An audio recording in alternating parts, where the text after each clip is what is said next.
Let me give you a big Labor Day surprise. Most people think if we all exercise the same and eat the same, we'd all look the same. And let me tell you why that's wrong. Your body is unique and your metabolism is unique. I'm Lacey Green and I'm a super trainer at Body. That's BODI.com. And you can't see me, but I don't look like your average personal trainer. I'm curvy and I'm proud of it. So I created a program for beginners only on the Body app to show people like us how to get incredible results and be our version of happy and healthy. This isn't just workout videos. It's people like you and me. It's community. It's incredible trainers. It's easy to follow nutrition and mindset experts to help you reduce stress and just feel better. And you can get started with my new program called For Beginners Only. Now, here's the big surprise. If you go to body.com right now, that's BODI.com, not only can you get everything Body has to offer at 50% off with an annual membership, you'll also get an additional 20% off, but only during Labor Day weekend. Let's do this together. Go to body.com. That's body with an I.com.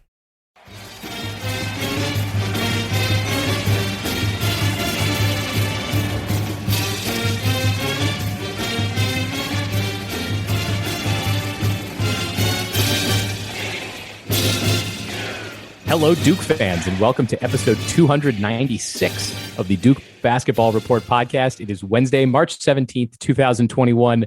Happy St. Patrick's Day. Donald's the only one that wore a green shirt to the taping of this episode, so he's the only one that doesn't get pinched. We would normally be rejoicing in the beginning of the NCAA tournament, but it appears that Duke it basically has the luck of the Irish this year. So that's where we're at. I am Sam Klein. I am your host for this episode. I've got Donald Wine and Jason Evans here. Guys, we are going to dive right in and do our season recap as we always do with the stats game. But before I do that, Jason, Donald, how are you guys? Jason, you can go first. It's bright and early on a Wednesday morning. And yeah, it sucks not to have Duke to root for and talk about. I've paid less attention to this tournament. I know we're going to talk about the NCAA tournament, but I mean, I have not given it the usual once over, twice over, many times over that I usually do. And, one of the reasons why and I guess I'm getting into a conversation I would have a little later. I'm not sure I believe that the tournament that's laid in front of us is the tournament that's going to be played. I really think that we're still going to see COVID impact this tournament, and they haven't announced anything about COVID impacting the tournament yet. So I'm quite skeptical. Let's just put it that way. Yeah, we said that we were going to delay recording this episode until we knew that the bracket was finalized, and nothing has changed. So we continue to wait and see. Donald Wine is also here. Donald, good morning. How are you?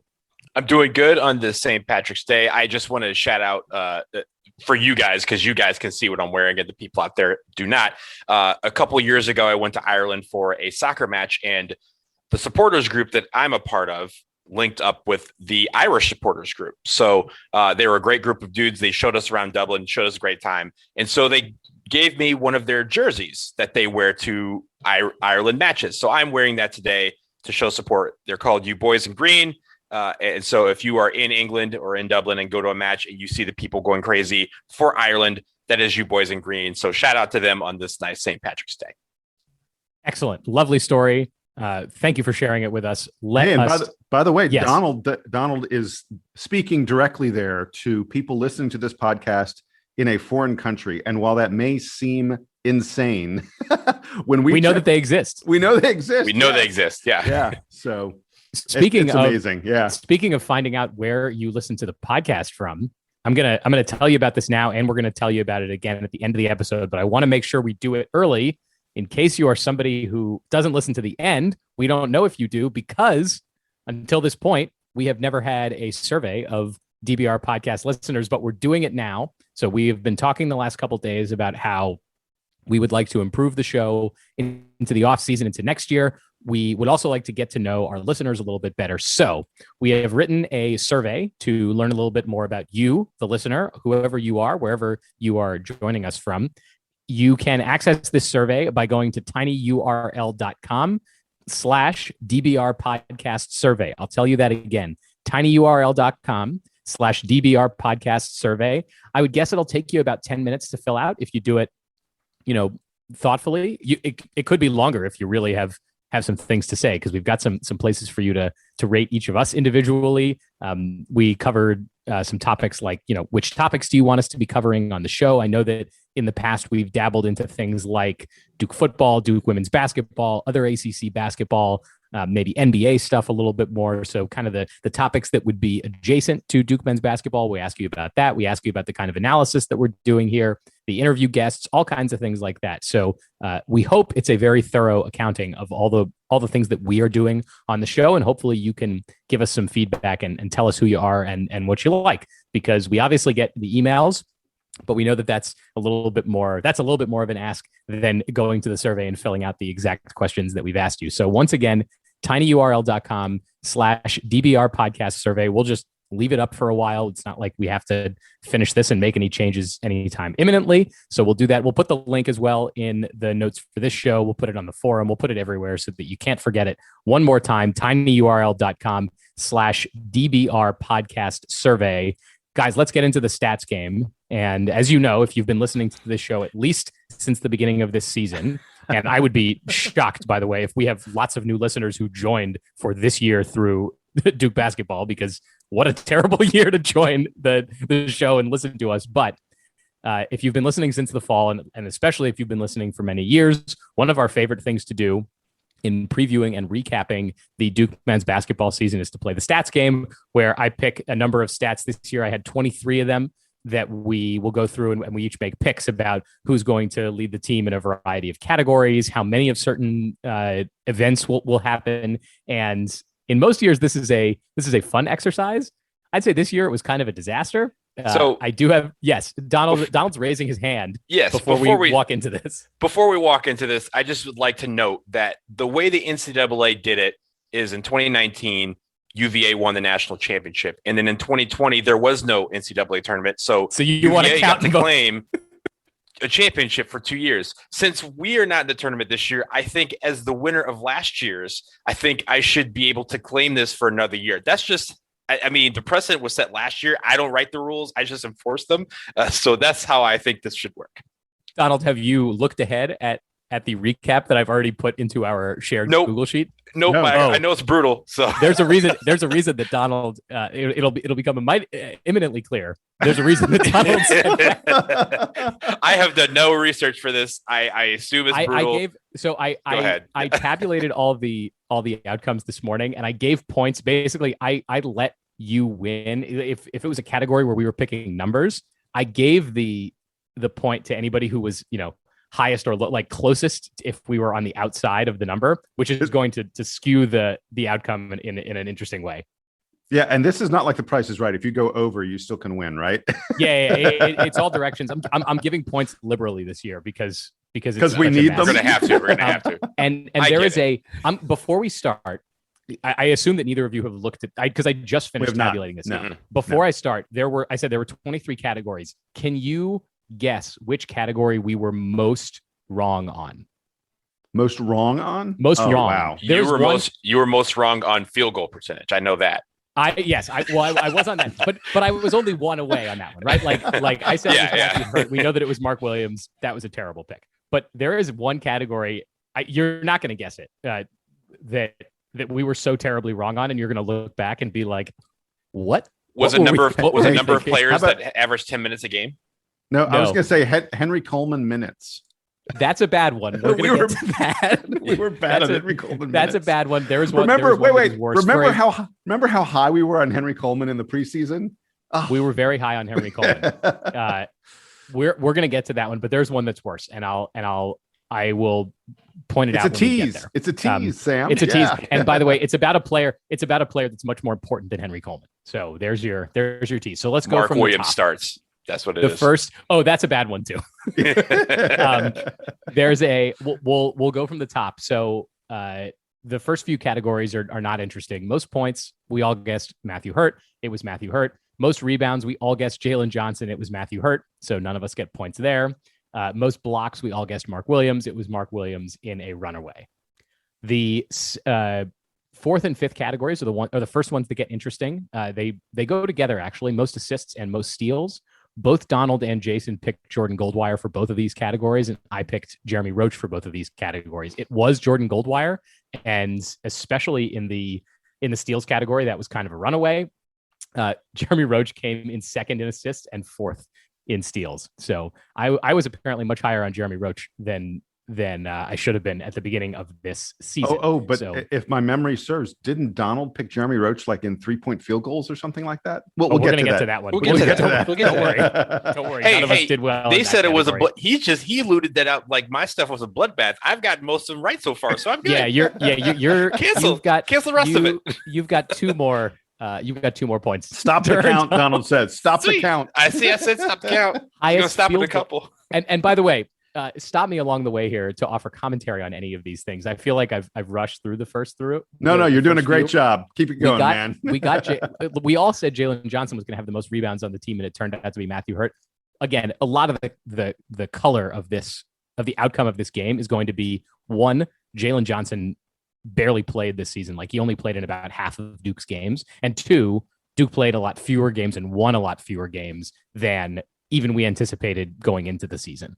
Highest field goal percentage, you both picked Mark Williams. That was correct. I picked Matthew Hurt, who came in second place, but a pretty distant second place. He was 10%, 10 total percentage points behind Mark Williams, not 10% less than Mark Williams. Highest 3-point field goal percentage. Guys, it was Matthew Hurt. It was Matthew Hurt. Really it was Matthew Hurt, like, by a long shot. Did I take Joey Baker? Matthew Joey Baker?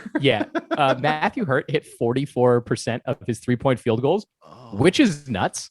Let us stop for a couple times here to say, wow, what a season that Matthew Hurt had. That, like, one of the best offensive Duke seasons I think that we've seen in a long time from his total production. 44% from 3. Jason and I both picked Joey Baker. Donald picked Jeremy Roach. Neither of those guys was like anywhere close to Matthew Hurt's numbers. I'm going back here. Joey Baker hit 31% of his 3-point field goal attempts, and Jeremy Roach hit the same, both 31%. Look, so, you acting like behind. You were acting like I was the only one left on the island picking Jeremy Roach. I had company on that island. Joey Baker was on that island with you. Yeah, exactly. And that island was really far away from the basket. Really far. Most field goal or most free throw attempts. We all picked Wendell Moore. We thought Wendell Moore was going to be more of a driver. He was going to be more aggressive on offense. That didn't really happen so much this year. He did lead the team in scoring a few times, which was impressive. There were a few games where he really went off. But Matthew Hurt, again, far and away the most free throw attempts for Duke. And Wendell Moore was third, right? Okay. Least, yeah. I mean, that's not that bad. At 46. That's like 2/3 of Matthew Hurt's total. Right. So not great. Field goal attempts. Jason and I both picked Matthew Hurt, which was right. Donald's picked Jalen Johnson. Sorry, Donald. Jalen Johnson quit the team about a month ago, so you don't get points for that. And he also had a foot injury that sidelined him for a few weeks. All right. We have finished the categories where we are picking names, and now we are picking numbers. And this is where things get dicier. Although the first category is actually a fairly easy one, and 2 of us nailed it. How many players are going to lead Duke in scoring in a game? Jason and I both picked the correct number, which was 6. Donald picked 5, which was not right. And let me tell you something.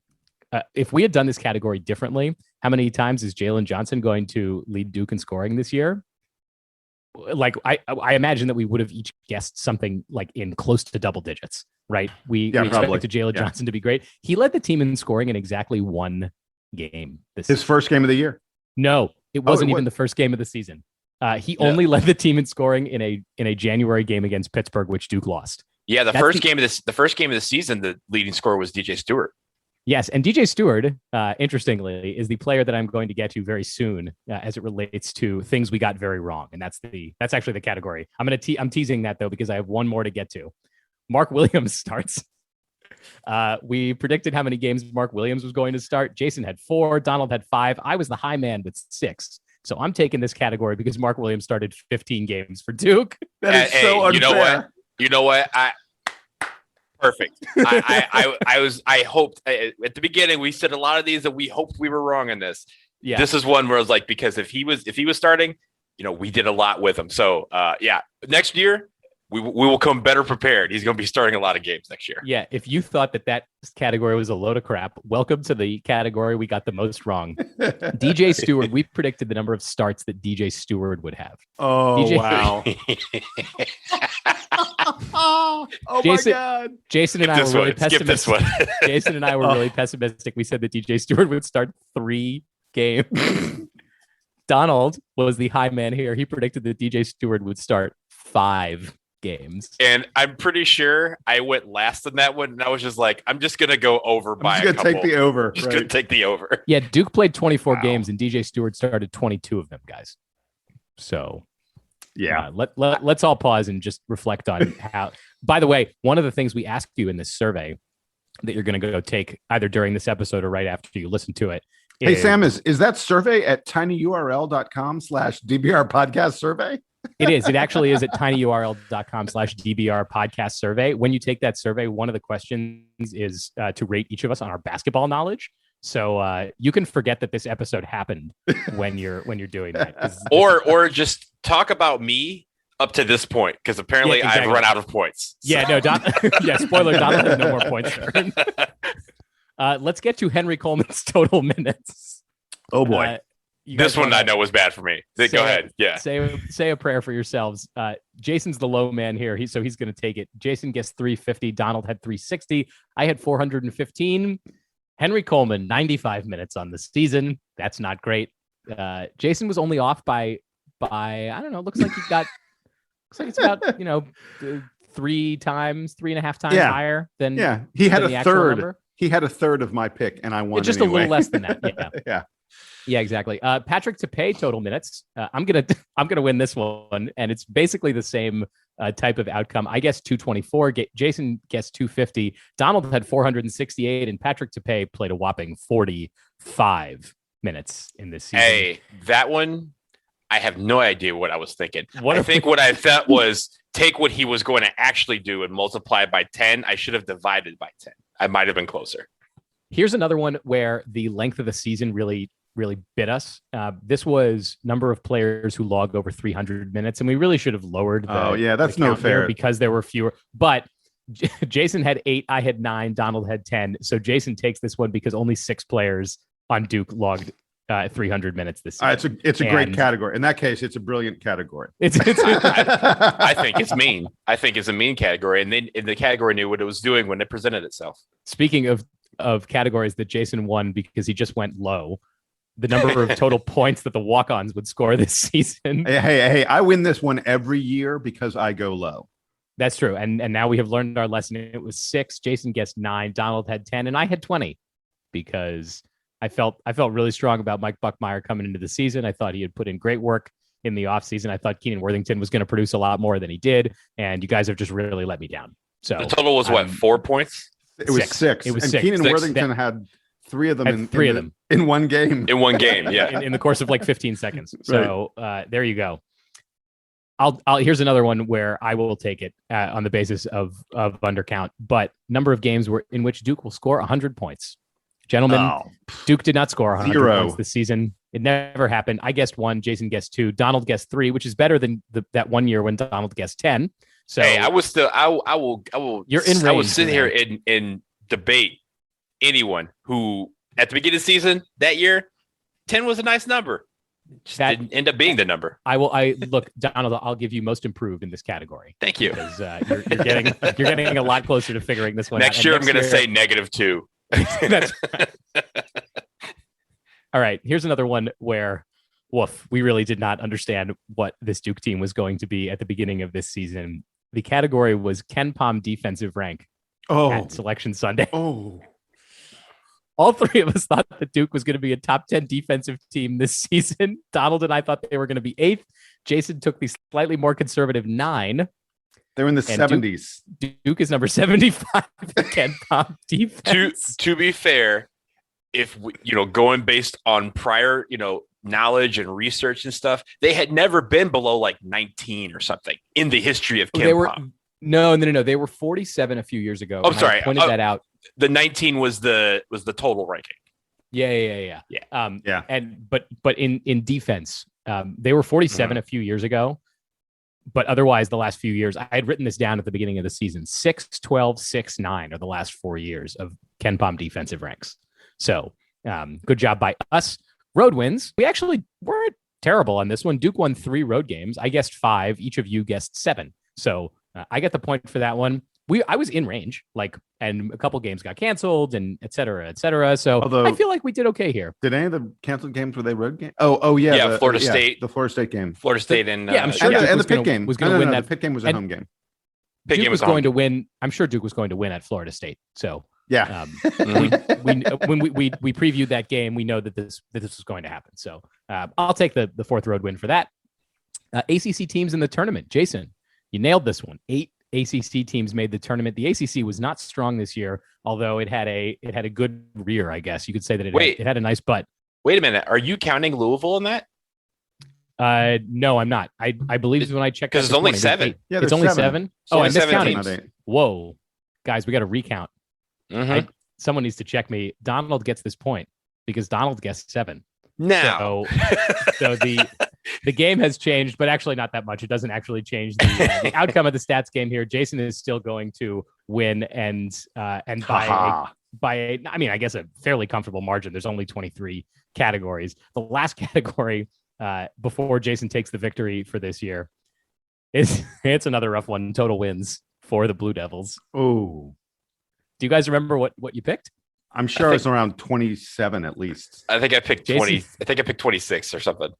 Jason had 27. Donald had 30. I had 26. 30. Duke won 13 games this season. I had 30. Wow. All right, look, folks. All right. I will always bet on my team. No one should get a point for that. Congratulations to Jason Evans. You got 11 out of 23 categories. I got 9. Donald got 7. So Jason is the stats game champion for this year. And everyone should remember that when filling out their survey and marking us down for basketball knowledge. Yeah, that Jason was the closest to predicting this year for Duke. So, gentlemen, let's do just some quick hits on the end of Duke's season this year. And I know that we've covered a few of these topics sort of as we've gone through the summer here. I think that's sort of the point of the stats game, is that we put a little bit of structure around how we think the team is going to perform, how individual players are going to grow and change and succeed and come onto the spotlight here. So why don't we just give a couple quick thoughts about the team at the end of the season? And I feel like we want to start with either Matthew Hurt or Mark Williams. Jason, I'll let you go first. Tell me about either of the players that you think were probably Duke's co-MVPs this year, at least at the end of the season. And by the way, there are a number of other guys that I think you could highlight who had strong seasons for Duke. I mean, I think if you look at this year, not as a season where Duke was accomplishing something for this year, but as a building block, which is not how you usually look at a Duke season, but that's what this ended up being. There's some really nice building blocks that are in place. I don't have to go back and recap the way Mark Williams turned around his game and turned around the profile of this team late in the year. We talked about it extensively on this podcast, and it's something to really, really look forward to next year. And look, like we mentioned during the stats game, I mean, DJ Stewart, what we thought he was going to be and what he ended up being, way better than we projected in terms of number of starts and all those other kind of categories and the such. So there's a lot to look forward to on this team moving forward. And I do want to reflect for a moment on Matthew Hurt, who was, one of the better offensive players we've seen at Duke in quite some time, especially from the perimeter. I'm trying to go back and think of a guy we've had who had that kind of mid-range game that he had at times. Look, that game he had against Louisville where he scored 37 points. You got to go way back in the history books to find a Duke player who had a game like that. Yeah, I mean, you have to go back to like some of the games that JJ Redick had, Jason Williams. Ryan Kelly had that one outrageous game against Miami, and I think it was only like 32. And I was going to say, and it wasn't nearly the same kind of thing. That Ryan Kelly game was him just bombing from 3. The Matthew Hurt game against Louisville, he was hitting tons of stuff in the mid-range. And though that one game, of course, isn't 37 points, it's an outlier. It wasn't an outlier from his entire season. It wasn't like you saw him doing things that he didn't do all year long. So there's so much to talk about with this team going forward. I think there's a lot to be excited about going into next year. Donald, I know that Jason talked about the freshmen a little bit. We highlighted Mark Williams, we highlighted DJ Stewart, but tell me about your impressions of the freshmen. And by the way, I will tee this up as a question from one of our listeners. So we got a few really good questions this week from listeners reflecting upon the end of the season. And listener K-Man, who emails us a lot and who is a friend of mine. So appreciate you, K-Man. One of the questions he asked us was which rising sophomore whose initials are not MMFW. I think that's the shorthand. Yeah, we know what it is. Yeah. Are you most excited to see improvement from? And I'll let you, Donald, start with Mark Williams if you want, because you can say him, but tell me about the freshman.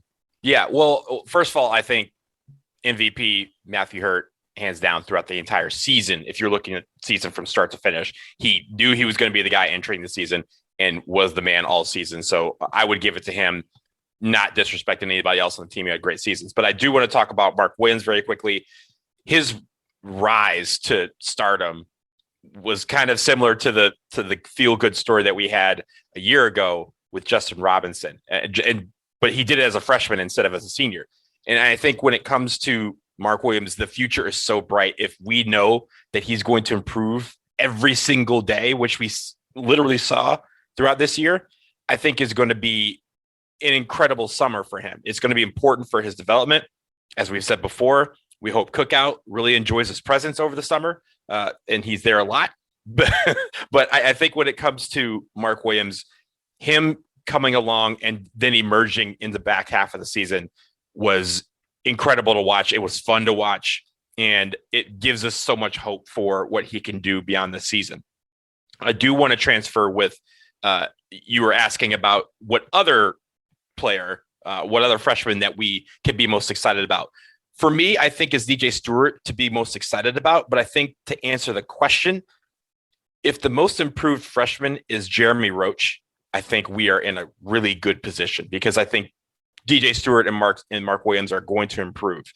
If Jeremy Roach can be the most improved, that means our backcourt is really solid.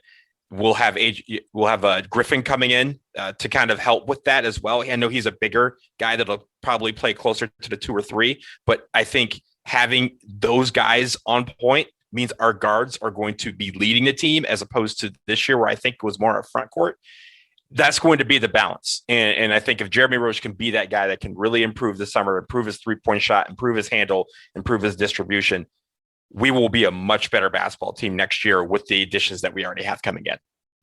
And we will do a little bit more previewing of kind of the team going into the future. I know that there's a little bit of recruiting that hasn't quite sorted itself out yet. So we'll withhold so far on this discussion on kind of speculating too much about next year. I think we will definitely get into that in the next few weeks as Trevor Keels' recruitment wraps up, and we'll hear more about that. There's some other recruiting news that may be in the pipe. But Jason, any other thoughts on this season? I know you had some advanced metrics you wanted to share with us, so why don't you kind of walk through that now? Yeah, as folks know, I've been diving headfirst into the Ken Pomeroy pool, so to speak, all season long, as we look mostly at our opponents, but also looking at Duke. And I did have some reflections on the team based on some of those interesting advanced stats. Duke was never a team this year that forced the opposition into bad situations. And that's one of the things that we have to work on improving next year, especially obviously on offense, because that's where you control what the opponent's doing more than anything else. And it's really borne out in free throws. Duke finished the year 337th in the country in free throw attempts compared to field goal attempts. That's a stunning statistic. That is, I went back through Duke's history. You will never find a Duke team that was so bad at getting to the free throw line. We were 342nd in the country, one of the bottom 11 teams in the country in the percentage of free throws that were our offense. Free throws are easy points, and they were hard for Duke to come by this year. And that's something that has to change moving forward. And I'll tell you another interesting thing. I really, I've talked a lot about this Duke team being unlucky. We had a season's worth. We had a decade's worth of bad luck all in one season. Duke was one of the bottom 10 teams in Ken Pomeroy's luck rating, which is a stat which, measures, what your actual record is compared to what your record really should be.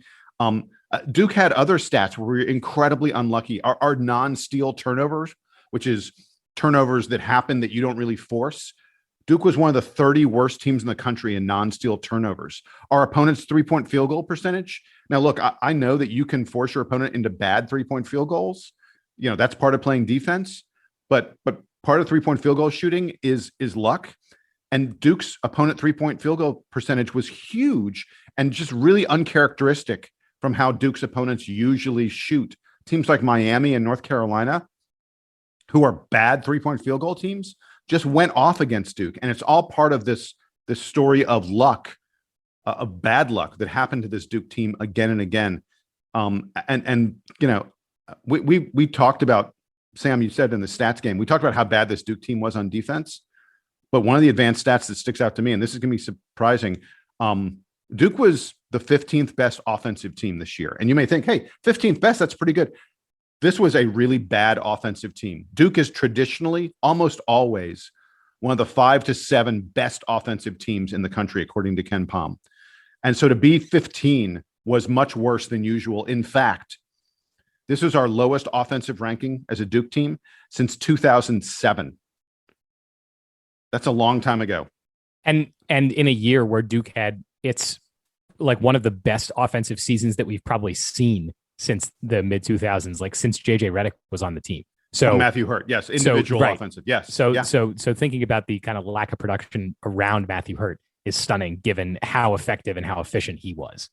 And the last thing I wanted to point out about this disappointing season, we did this against a really easy schedule. I mean, from Duke's standpoint, this was a tremendously easy schedule. Our non-conference featured really only 2 quality teams, and you can even debate how good Michigan State was. They just barely sneaked in the tournament. Illinois is outstanding, and when we talk about the NCAA tournament, we'll talk about Illinois. But our non-conference slate was not tough by Duke standards. Our conference slate was really, really easy. We never played FSU. We only played Virginia once. It was at home. We only played Virginia Tech and Clemson once. And like, if you look at the top of the ACC standings, Duke didn't play most of those teams very much. So for us to have this bad season against a really easy schedule, it's in a lot of ways, it's just a really disappointing year. And Jason, it shows you the promise that a lot of people have about our team for next year, because we already have the Black Friday game scheduled against Gonzaga in Las Vegas. We'll have the Champions Classic again. They're not going to give us an easy opponent in the ACC Big Ten Challenge. They never do. They're going to give us a marquee matchup. So we're going to be facing one of the big teams in the Big Ten next year in that challenge. So we're going to have an early season schedule that's going to be one that most Duke fans are used to. We're playing some of the bigger teams in big environments. So that's always something to look forward to, because I think those games also get people excited. And, this year with COVID and everything, it was hard for people kind of get into the season. We won't have that problem next year. I'll go ahead and predict right now. I think Duke's going to play Ohio State. I'm going to say it right now. Duke's going to play Ohio State in the ACC Big Ten Challenge. And I'm going to hate them. As you always do. So exactly. By the way, it'd be really fun if we played Michigan, but for some reason I've got this feeling we'll play Ohio State. But Michigan would be really fun. I know Donald would love that. That might be a little difficult for me. I might need to take a timeout. Let's just play Ohio State so I can focus on completely hating them. Duke plays Miami every year, Donald, and you root for them, so you'll figure it out. That's true.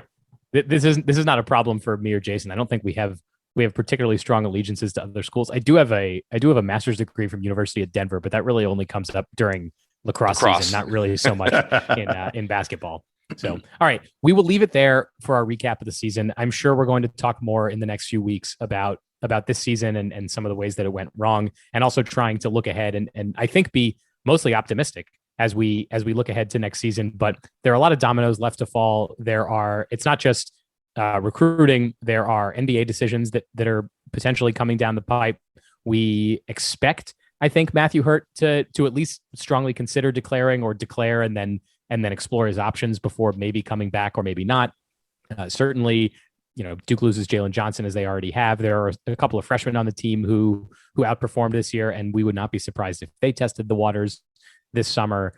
There's always the transfer market, which is going to be much more open this year than it is in normal years, because with COVID, basically everyone's getting a free pass this year to transfer. So look for not just Duke guys internally to transfer out, but also guys to transfer in. We don't really have any speculation right now on who by the way, players might be. Transfers this year are going to be, we have never seen anything like what we're going to see this year. The NCAA has talked about having a one-time transfer waiver where everybody would be immediately eligible if they transfer. They haven't officially passed that yet. When they started talking about it, the feds actually started asking some questions, some antitrust questions, and the NCAA is getting some more clarification. But it is widely anticipated that sometime in the next month or two, the NCAA Board of Governors will allow free transfers, a one-time waiver for any athlete that wants to go to a new team. And we've already seen the number of guys in the transfer portal right now is crazy. Just the other day, if you didn't follow this, virtually the entire starting five for Penn State. Penn State fired their coach. They brought in a new coach. The players apparently weren't pleased with the new coach that was brought in. The entire starting five for Penn State said, "Hey, I'm entering the portal." That's a whole team that just says we're all going someplace else. Now, just because you enter the portal, you don't have to go someplace else. They may decide to come back, and we're seeing this across college basketball. There's a lot of guys, really high quality players, who have already entered the portal or are already talking about it, and the tournament isn't even done yet. It's going to be the wild, wild west this summer, and I absolutely think that we're going to see major changes on top tier teams, including Duke, that none of us can project at this point because it's going to be so crazy. And because of that uncertainty, we're not going to try to delve into all the possible combinations of outcomes that could happen here. The three of us were texting about this the other day about Matthew Hurt's decision making and how it might affect the recruiting, and we were like, oh, there's too many rabbit holes here. There's too many dirt roads. So I'm sure we'll cover it over the coming weeks and months. And by the way, Jason, speaking of regulation, name, image, and likeness becomes much more prominent this summer as the restrictions are relaxed. So we don't yet know how that's going to affect Duke. How that's that was the other thing that the feds asked the NCAA about. Yes. So as players are able to start making more money off their name, image, and likeness, I think there's a huge question out there that every national and local college basketball writer is asking, which is, does this help or hurt the big time programs? Does Duke improve because guys are able to market themselves now as Duke players, or does it hurt Duke because you can now go take your brand elsewhere? Does you could say very simply, like, does the Zion Williamson model make more sense, or does the Ben Simmons model make more sense? And the answer is we don't yet know. So all of that and more to come in the future. We're going to take a quick break. When we come back, we are going to talk a little bit about the NCAA tournament, which the first four of which begins tomorrow, and the full bracket begins on Friday. So we'll make a few picks and observations now that the field is quote unquote locked in. If you are not sticking around with us after the break, don't forget tinyurl.com/DBR podcast survey. Tell us what you think about the show, but we'll be back, guys, right after this.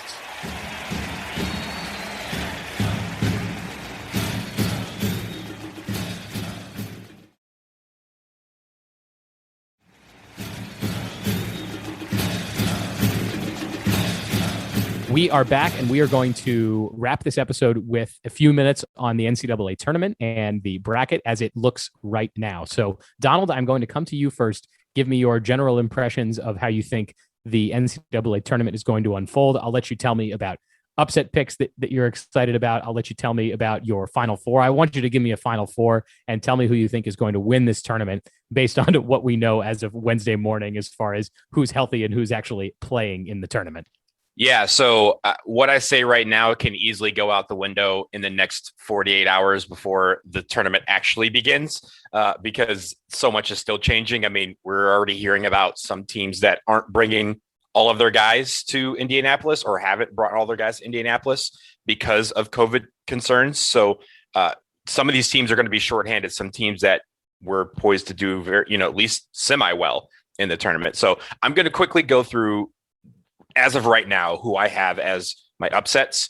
And also my Final Four, I have not picked a winner yet. This is because this year's kind of crazy when it comes to just the number of teams that could win it and the number of teams that should win it. No, you're just gonna say one at the end. You're gonna go through your Final Four, and then you're gonna tell me which of those teams is gonna win. And I don't care how much you thought about it. Okay, that's fine. I'll do that. You're under the gun here, man. That's fine. So let me start with the upsets really quickly. I think one of the big upsets that I think everyone is really high on right now is Georgetown over Colorado. That's a 12-5 upset. Reminder for everyone out there picking brackets, always pick a 12-5 upset because one of them usually happens. Georgetown is probably the one most poised to do that. They ran through the Big East and really, is a team that may be underseeded as a 12, but they could also be very seeded very correctly. But again, I think that's one I think we're going to pick. Another one I think a lot of people aren't picking. Winthrop, another 12 over Villanova, who is a 5 seed. They lost Colin Gillespie for the rest of the season and really has affected them over the last week or so. So that is something that I'm looking at. And then finally, for those of you out here in ACC land, 13 Iowa over 4 UVA. Why? Because last time Ohio was in the tournament, they were a 13 seed. They made it to the Sweet 16, and they did it with just absolute force. So that's something that I'm looking at. Again, I may not pick them, but those are the 3 upsets that I'm looking at. And then for your Final Four, right now, as of March 17th, St. Patrick's Day, I have my Final Four as being Gonzaga, Michigan, Houston, and Baylor. And I have a homer pick, I know, but I think it can still happen. Michigan over Baylor for the title. Why do I say Michigan over Baylor? Because Michigan right now is missing one of their best players, Isaiah Livers, but he is scheduled to come back for the Elite 8 and then the Final Four. If that happens, Michigan's chances skyrocket. And Gonzaga, who right now is undefeated, no team has gone undefeated in the tournament and won the national championship since Indiana did it in 1976. I do not think it will happen this year. I think everyone knows that Gonzaga is the best team, and I do too, which is exactly why in this COVID era that they are going to lose sometime before someone hoists the trophy. That team will be Michigan as of right now. I refuse the right to change before Friday, but that's what I got right now. And if it has to be anybody that's going to lose, you might as well pick Michigan because that's exactly who you are. Donald, I love your picks. They're fascinating. They're interesting. They have just enough insight in them. Jason Evans, tell me about what is going to happen in this NCAA tournament. So I'll tell you one thing that I think is going to happen, and that's that there is going to be a team that's not going to play because of COVID, and we just don't know who that team is. And it's and the other thing that's going to happen, and Donald kind of alluded to this, is there are going to be teams that are going to have way fewer players than expected. It's shocking to me that no team has COVIDed out of the tournament, that no team, opened up a spot for one of those first 4 out teams to get their way in the tournament. I think that teams, the NCAA has said if you have 5 guys, you can play. And I think there may be teams playing with 5, 6, 7 players, including a couple of them walk-ons. It's going to be crazy Wild West kind of stuff happening out there for some of these teams, especially early. I think as we move later and later in the tournament, the NCAA is trying to create a bubble for these teams in Indianapolis. And while it's not a perfect bubble, I think that they're going to I think they're going to do a pretty good job of having teams stay safe. But arriving to Indianapolis, I think some of these teams are having some trouble with that. Kansas is one of the teams having real trouble with that. They've already said that there are several players who they don't think are going to be there for their first game. And in fact, one of my first round upsets is Eastern Washington, number 14 seed. I think Eastern Washington will take out Kansas. That's one of the big first round upsets that I'm looking for. In terms of my Final Four, because I haven't picked the whole bracket yet, but I went with a lot of chalk. I really feel like the top teams are a pretty healthy stretch better than everyone else this year. Like we alluded to, I don't think there was much debate about who the 4 number 1 seeds were. And as Donald mentioned, Michigan, even though they were clearly a number 1 seed, missing Isaiah Livers is a big deal. So my Final Four is 3 number 1 seeds, Gonzaga, Baylor, and Illinois, And then I think missing Isaiah Livers is going to hurt Michigan. And so I've got Florida State, a little bit of an ACC homer here. I've got Florida State coming out of that bracket. So that's my Final Four: Gonzaga, FSU, Baylor, and Illinois. And as much as I love Gonzaga, I'm going to take Illinois to win it all. I think they've got a great combination of youth and experience. They've got great size and great guards. And when in doubt this year, I'm picking a Big Ten team. That's one of the things I'm doing in my bracket. And one of the reasons for that is this year we had less interconference play than any year in the past. And there was basically no interconference play at all after late December. Guys, remember December? Doesn't that feel like a century ago? Mm-hmm. Seems like last year. Yeah, right. Exactly. So we don't have a lot of interconference play early on. We haven't had any since December. And we didn't even get a tournament last year to get a sense of which conference was way better, last year during the tournament. So it's been a long time since we really were able to measure these conferences. But I'll tell you from the eye test, from watching games across college basketball this year, the Big Ten is on a different level than the other conferences. You're playing a tournament team every single game in the Big Ten, maybe except when you're playing Nebraska or Northwestern, But other than that, you're playing a tournament team every single game in the Big Ten. And I just feel like watching Big Ten basketball, they were better than everyone else. So I'm taking Illinois, the best team in the Big Ten this year, especially with Isaiah Livers out for Michigan, as the team to win it all. And like I say, when I'm in doubt, when I'm looking at a matchup and I can't figure out what to do, I'm going Big Ten. That's just the way I look at the tournament this year. I like Jason's picks because they don't look a lot like mine, and I don't have the prevailing wisdom that being in the Big Ten is going to help you this year, because I'll skip right ahead to my Final Four. I'll tell you that I don't have any Big Ten teams in my Final Four. I do have Gonzaga because I don't think you can pick against them right now. I've got Alabama coming out of Michigan's region in what is quote unquote the East region. And then on the other side of my bracket, things get much messier. I've got Arkansas coming out in Baylor's region, and I have Baylor losing to Wisconsin early in the second round. Donald looks like he's gonna crush me for this. No. Two quick things. One, that Arkansas pick, I like that one. That's something that I've been considering because of the fact they play really fast and they play 40 minutes of hell. They still kind of employ that. So that's a good pick. I will say this. I'm pretty sure like 2 months ago, you said that Alabama and Nate Oates were never to be discussed on this podcast ever again, and then you just brought them up. So I have them going all the way to the Final Four. So yeah. I guess you could say that I'm making picks sort of against the way that I would root for some of these things, because I don't know that I actually want Gonzaga to finish the undefeated season, and I don't know that I want to see Alabama in the Final Four. And I don't know. I guess I have no love lost for Arkansas. I don't remember 1994. So. Hey, there's a real good argument that Nate Oates is the national coach of the year this year. Man, you can argue it. It's wrong. What an awful time! What an awful time to be alive, guys. We haven't gotten to my weirdest pick. Wait a second. Hold on. Wait. Mark Few. Why is it Mark Few? How come Coach K never wins Coach of the Year? And Mark. Few, wait. No. Wait. Hold that thought. No, hold that thought. Here's why. Because the question that we're going to talk about a little bit later discusses that point right there. Okay. All right. My last Final Four pick, because I don't have as many of these crazy upsets early in the tournament, but my last Final Four pick is number 6 seed San Diego State, coming out of the region that has Illinois in it. I have Illinois losing in a cross-state rivalry game in the second round to Loyola Chicago, who has not played a good team in months, and they don't have any like super high quality wins this season, but they are very good. They're very high ranked in KenPom. So I'm just going to go out on a limb and have Loyola Chicago taking out Illinois there in the second round. That's going to be a fun one. Do not count out Sister Jean. We learned that a few years ago. Do not count that lady out. She's 101 and she's going to these games. If you want me to give you some real crack analysis, Loyola Chicago beat Chicago State very early in the season by like 30 some points, and Illinois only beat them by like 3 points. So the transitive property says that Loyola Chicago. Now look, they also both played Wisconsin, and I was going to say, wait a second, Wisconsin and Illinois has beaten them twice. Yeah, so Loyola Chicago. I'm not telling you. They got beat badly by Wisconsin. They lost by double digits. Do you know what Loyola Chicago's best win all year is? You ready for it?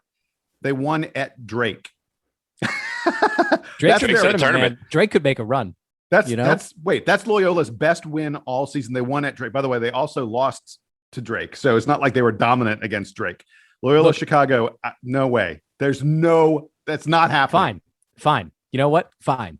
No, I don't get paid to make these picks correctly. I just get to show up. So there's my final four: Gonzaga, Alabama, Arkansas, and San Diego State. I've got Gonzaga over Arkansas in the national championship game, and if that comes to pass, wow, what a weird season it was with Gonzaga coming out as the undefeated team and first time in 45 years that's happened. So man, that would be incredible. 1976 Indiana. Guys, yep. The picks are in, and they probably stink. But we all took different routes to get there, other than everybody picking Gonzaga. So maybe one of us turns out to be more right than the others. I want to close with a couple of quick hits on the NCAA tournament. Donald, I want to come back to you really quick, because I know there's been some news out of Bubbleville about the potentially like not ideal conditions for teams to be playing in this tournament. What do you have on that? Yeah, well, it seems like they've been talking about some of the players in the bubble, and a lot of coaches have already come out and expressed concern about the accommodations that the players are getting. Namely that they're, all crammed into 5 hotels. So imagine 68 teams in 5 hotels, all right next to each other. And they're, not getting a lot of accommodations with the hotel. They're getting crappy food. And by crappy, it is like cold food and things that, if we think about it, a lot of these players are used to having training tables where they have, nice meals. And we're not talking about gourmet 5-star meals, but at least they're getting good food because they have nutritionists and they have all these other people who are trying to make sure that they are fueling their body in the right way for success.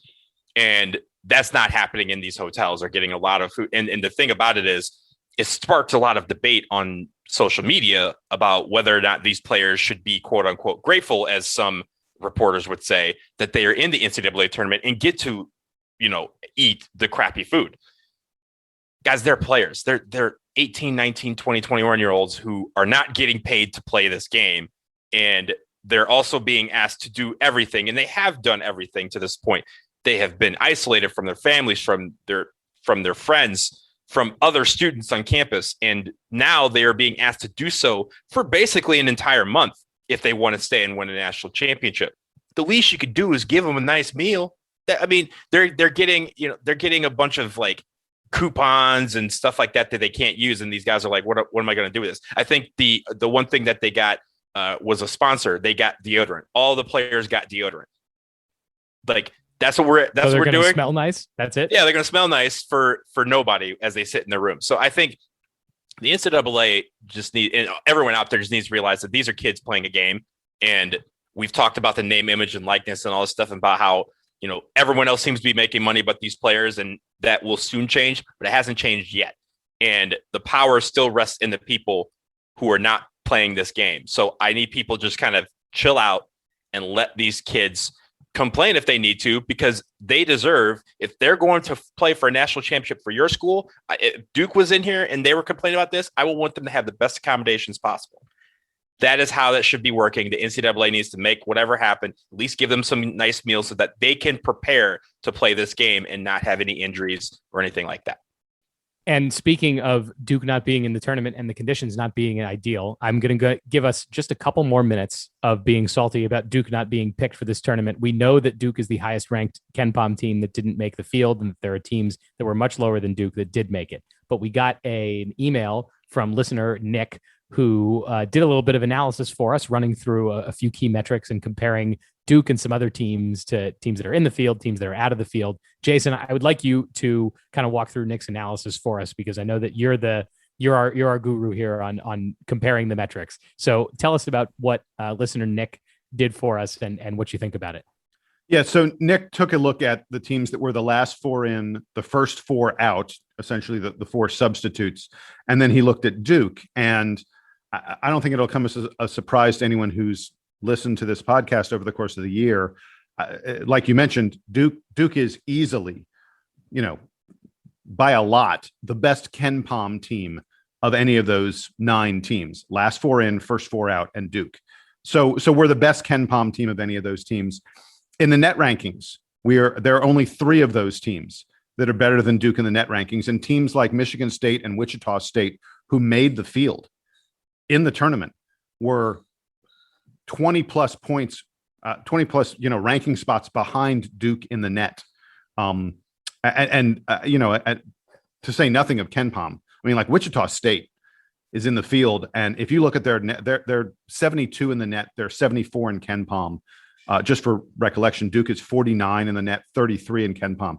We are clearly a better team than Wichita State, and yet they're in the field. We weren't even in the first four out. And Nick's point here was he thinks that there was some bias, that the committee held Duke to a higher standard because they expect Duke to be more than what we usually are. By the way, the other thing he looked at was quad one wins, really, really high quality wins. And with the exception of Michigan State, who by playing in the Big Ten had a lot of quad one opportunities and picked up 5 quad one wins, basically all these other teams had 1 or 2 quad one wins. Duke had 2 quad one wins. So that's not really much of a differentiator. But Nick's point was he thinks that because everyone expects so much from Duke, when we have a bad year, the committee sort of they looked unfavorably on us. And if we were Drake, a team that got in the field who has again worse numbers than Duke, that if put Drake in Duke's shoes, that Duke would have gone if we had been Drake, so to speak, if we didn't have Duke on our jersey, if we had Drake on our jersey. And I don't think that Nick is necessarily wrong about that. It's the reality of who we are. But the other thing to remember, folks, is this Duke team had opportunities. We had chances to get the 1 or 2 extra wins that would have made us clearly a tournament team. And we just didn't execute late in games. And, we can argue about whether the bubble should have burst for us or not. Frankly, this was a team that all year long in the key moments didn't come through. And in my opinion, it's not horrible that we didn't make the tournament as a result of that. That's a justified punishment, so to speak, for not executing in those key moments. And Jason, that is why I stopped you earlier, because I think this question kind of tied into the whole thing about why would Mark Few be considered for Coach of the Year, National Coach of the Year, and Coach K would, because everyone expects Duke to win every single game, every single year, and win the national championship and go undefeated, which, as we've said a couple of times, has not been done since 1976, but they expect that from us every single year. With Mark Few and other programs, here's the thing, even Kentucky, when Kentucky went, 38-1 and lost in the Final Four in 2015, no one said, "Oh my God, this team is going undefeated." No, they did that towards the end of the season, as they said, "Hey, they have a chance," but never at the beginning of the season did they go, "Oh, Kentucky, they're going undefeated. They're not losing that game." But at the same time, for us, I feel like every single time we have a team that's halfway decent, everyone expects us to win every single game, while we have millions of haters rooting for us to lose every single game. This is one of those things where they had a chance to keep us out, and we gave them a reason to keep us out of the tournament by losing a lot of close games against some teams that, ended up making the tournament. Because of that, we're not in it. So that's the standards that we have. We have to realize that we are a victim of our own success because we're so successful all the time. People are going to think of us way higher, and they're going to think if we lose it. I mean, just think about it. Back in December, we postponed a couple of games and people thought we were canceling the season. So because they thought we were scared. That's the thing that we always have to deal with. It just manifests itself big time this year. With that, we will leave it there. We'll be back sometime soon to talk about the tournament, to talk about any news that's coming out of Duke land as it pertains to basketball, and we'll cover all of it. If you want to give us feedback about the show, don't forget tinyurl.com/DBR podcast survey. Once again, that's tinyurl.com/DBR podcast survey. We would love to hear from you. Keep emailing us, dbrpodcast@gmail.com. We'll talk to you again soon. For Jason Evans and for Donald Wine, I am Sam Klein. This has been episode 295 of the Duke Basketball Reporter podcast. Duke Band, take us home.